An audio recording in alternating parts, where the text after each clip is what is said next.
नमस्कार, मी कुमारी श्रद्धा अजित बोरे, चतुर्थ वर्ष विद्यार्थिनी, कृषी महाविद्यालय पुणे।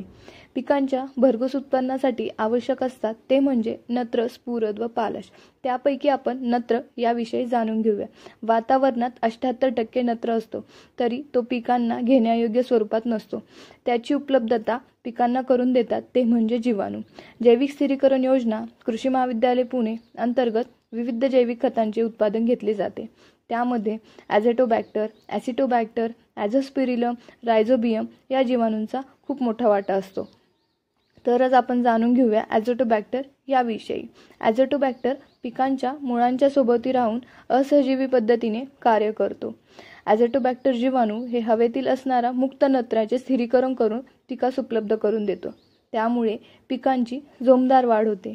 त्याच्यामुळे 10 ते 25% उत्पन्नात वाढ होते। याचमुळे 20 ते 25% युरिया खताची बचत होते। ॲझोटोबॅक्टर हे बीज प्रक्रिया व रोपांच्या अंतरीक्षकरणासाठी वापर केला जातो। ॲझोटोबॅक्टर हे जमिनीमध्ये सुद्धा वापरला जातो। त्यामुळे पिकांची चांगली व वेगवान वाढ होते। पिकांची जोमदार वाढ होते, उत्पन्न खर्चात बचत होते। ॲझोटोबॅक्टर हे सेंद्रिय शेतीमध्ये सुद्धा वापरले जाते।